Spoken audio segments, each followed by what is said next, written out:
Hello everyone, Lord Titus here, and we have another one of the strong but not utterly, irredeemably, unstoppably broken Doom stacks. Today we are looking at, as you can probably tell, we are looking at, we're looking at Nagaryth under Alith Anar, and we are going to be looking at a Shadow Walker Doom stack. This is, Shadow Walkers are obviously the Nagaryth only unit. They are only recruitable by Nagaryth. None of the other elven factions can recruit them, although they can confederate them. So it is possible in other factions to get a tiny number of them, but they're definitely designed to work with Nagaryth, and they are by far the best when you use them to work with Nagaryth. Now, as you can see, we have Alith Anar, who has been rather thoroughly leveled up to maximise the effectiveness of Shadow Walkers. Extra ammunition, reduced reload time, extra missile strength, extra armour for the highs, and extra missile resistance, all great. Bonus ambush success chance, because one of Nagaryth's advantages is they get to ambush on the attack, so extra ambush success chance is great.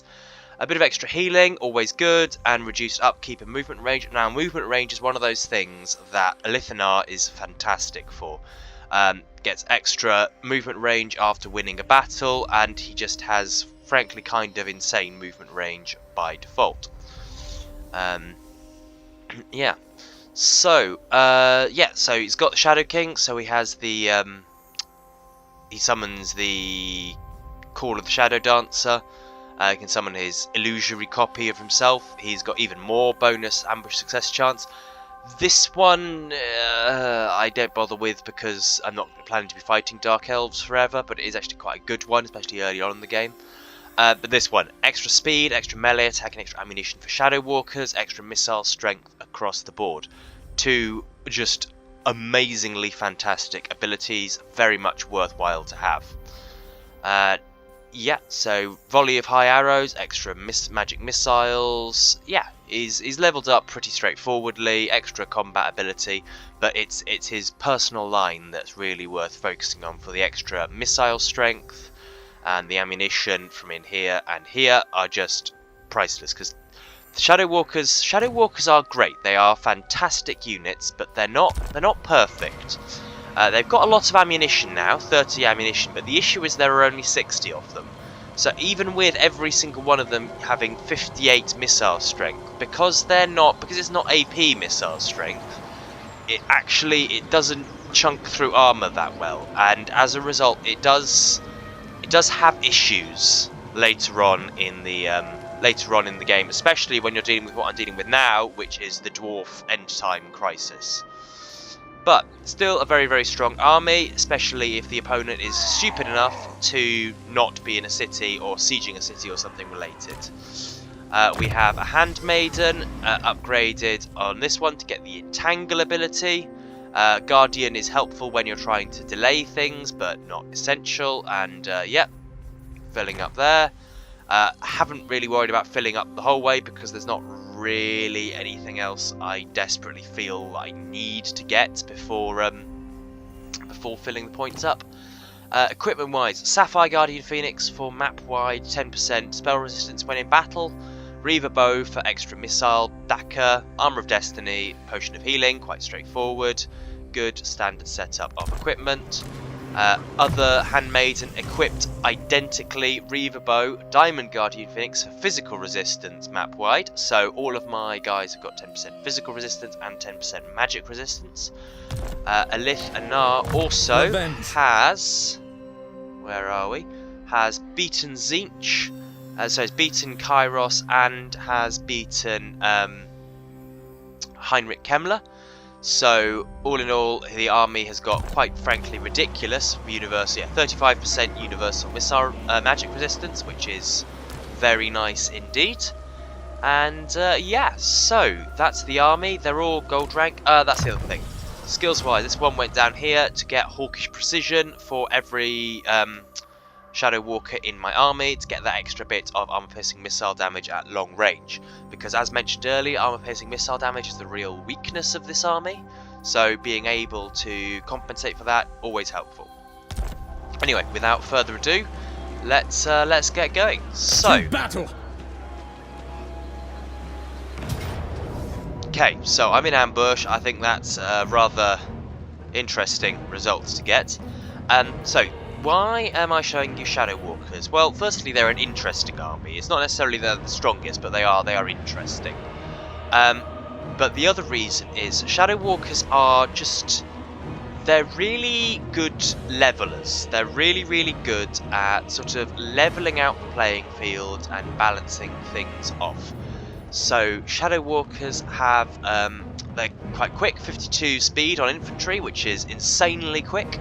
They've all got poisoned missile attacks, so anything that gets shot by them gets slowed down, which means that, I mean, especially the dwarves, nothing that the dwarves have besides potentially gyrocopters is going to catch them, and they will just shred gyrocopters. So I can pick and choose engagements pretty nicely. Because they all have Stalk by default, artillery is really just not great at dealing with them. It can't pick them out early, and will give me plenty of opportunities early on for Alith to get some good value against their artillery. And yeah, and the other thing is, Shadow Walkers, they are actually really quite good in combat. So 60 melee attack, 44 melee defense. They can hold their own in combat, and because of their speed, they can pick and choose what engagements they want. So even though their weapon strength isn't great, yeah, 11 weapon strength, bonus versus infantry, so out of 36, 11, so that's going to be 4 extra armor piercing weapon damage against infantry, so that'll be up to 15. Actually reasonable armor piercing weapon damage, and will scythe through dwarves reasonably quickly. But obviously, you wouldn't want to take on things like Longbeards, or like Longbeards in a headlong fight. You'd want to sort of spread out, take your time, work your way through them. And because of their sheer speed, they actually get to do that. So your missiles are really for taking out the priority target, so you can then just swamp and murder anything that's left. Anyway, without further ado, let's get into it. So obviously, close victory, medium casualties. It is a very strong army, this. I'm not surprised that that's what it's given me. But hopefully, if we lay the field reasonably well to start off with, we can do some good work. So the biggest problem with these generally is that the heroes have the amazing knack of shooting at the wrong targets all the time. But if you get it right, they can actually be pretty good at dealing with any artillery. And that's what we're going to try and get them to do immediately. We're going to try and massacre their artillery right off the bat, because we were in an ambush situation, so we can kind of do that. And then just kite them around a bit, not let them catch up with my mainline troops, because the thing is, they do have pretty decent range. That'll be the first group. There's the second group. Alith Anar can be over there. Handmaiden of the Everqueen. These two can be over here. Right, and yeah, let's get going. So these guys can come up here. I shall. Asa, move! Yeah, so as you can see, even though they haven't got the best AP characteristics, they still do a pretty damn good job against artillery. They do just shred them pretty nicely.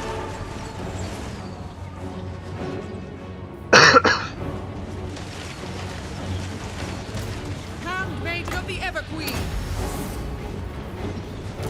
Devoted servant. Without fail. Asa, advance! And the other joy is that because they can fire while moving, there is no issue with having to withdraw. So Thunderers will do work against me. There's no way around that, unfortunately. But We will obey. they won't do that much work because of my quite amazing missile resistance. So Anar can just deal with all of this nonsense. I give the orders. Yeah, if they escape, I don't actually care enormously. I can just fight them again.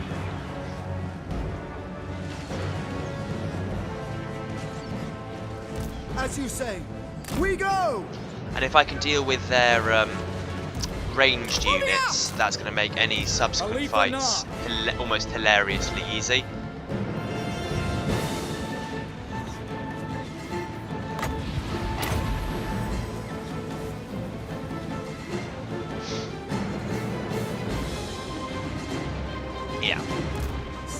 Anarian!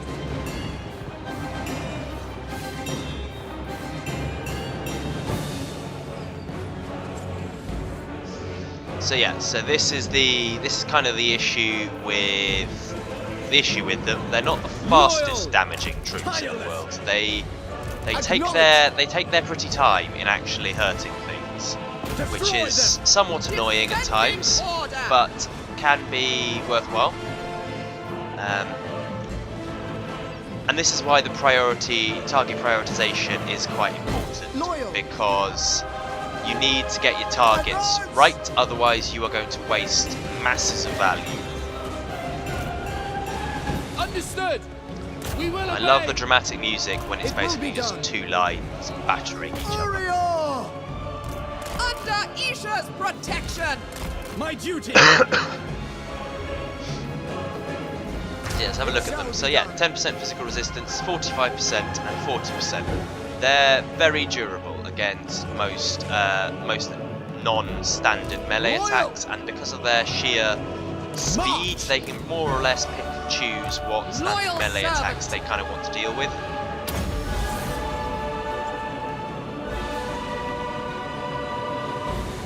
Handmaiden of the Everqueen!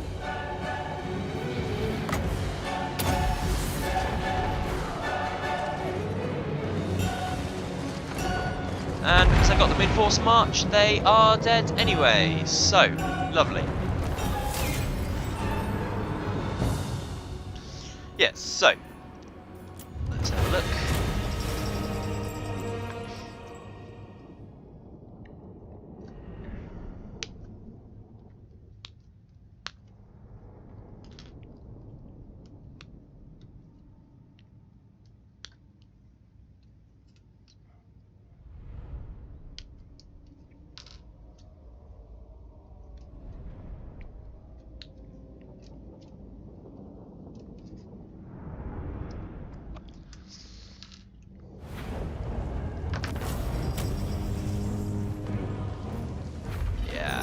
Very few casualties, 10 casualties in total. I'm already quite experienced. They are nothing. That. Release them.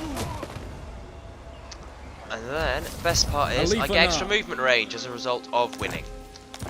So the thing about this army, this isn't an amazingly uber strong army. This is a perfectly fine army that works alright against dwarves, works amazingly against vampires. Basically, if they've got heavy armour, this is not an ideal army. Although it will do just fine. I mean, I've had to fend off Be'lakor plenty while using this army. It does just fine as an army for facing off against heavy armour, but it's not ideal. This is not an army that's built for it, but it is a fun army. It's a very tactically flexible army. You can take a lot of potential routes with it, and even if your main shtick doesn't work, you've actually got quite a lot to fall back on. So there was a battle that I played with this army earlier on where I got swamped by several huge dwarf armies. I pretty much had to use all my ammunition fighting one of them, and then I had to slowly but surely take the other dwarf army out piecemeal with just in melee combat with my troops. And thing is, most archer armies, you could not do that because the enemy will stay together, they know where you are, they'll come after you, you're not necessarily quick enough to escape them easily. It's a right pain. Whereas this army, you can do that. You're fast enough, you're stealthy enough, you can split them up, you can gang up on isolated units, you can run away from strong forces, you can take all sorts of different options and approaches to avoiding losing fight. And that's the real advantage of this army. It's a very tactically flexible army that gets you a lot of benefit, and because it is led by Alith Anar, is also really quite cheap for what you get. So yeah, that is all for me. He's got extra movement because he won, so he's going to come up to Iron Spike and deal with them in a second. Yep. So again, lots of dwarfs, not the ideal army for it in lots of ways, but will do just fine against them. Pyrrhic victory, it won't be Pyrrhic, it will actually be quite a straightforward victory because there's not anywhere near enough shields in the dwarf army.